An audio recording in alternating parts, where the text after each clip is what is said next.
Let's move ahead, viewers. Delhi University Vice Chancellor Yogesh Singh rejected the proposal of introducing two suggested readings of the text of Manusmriti by the Faculty of Law. DU, this was following the objections from the Social Democratic Teachers Front, which has labelled the recommended readings as regressive and against the core principles of the Indian Constitution.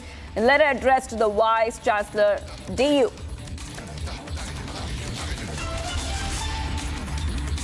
Faculty of law का एक proposal Delhi विश्वविद्यालय को आया जिसमें उन्होंने jurisprudence 1 एक course है और उसमें थोड़े से चेंजेस किए और एक जो चेंज था वो था Medhatithi concept of state and law और इसको पढ़ाने के लिए दो सजेस्टिव टेक्स्ट उन्होंने दिए।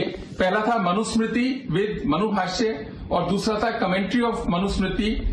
तो ये दोनों टेक्स्ट थे।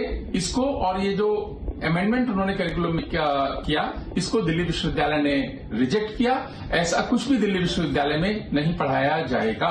तो फैकल्टी ऑफ लॉ के प्रपोजल को काफी विचार के बाद में रिजेक्ट कर दिया। आज फैकल्टी ऑफ लॉ का एक प्रपोजल दिल्ली विश्वविद्यालय को आया जिसमें उन्होंने ज्यूरिस्प्रूडेंस 1 एक कोर्स है और उसमें थोड़े से चेंजेस किए और एक जो चेंज था वो था Medhatithi concept of state and law और इसको पढ़ाने के लिए दो सजेस्टिव टेक्स्ट उन्होंने दिए।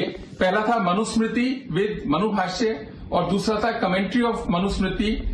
तो ये दोनों टेक्स्ट थे। इसको और ये जो अमेंडमेंट उन्होंने करिकुलम में किया इसको दिल्ली विश्वविद्यालय ने रिजेक्ट किया।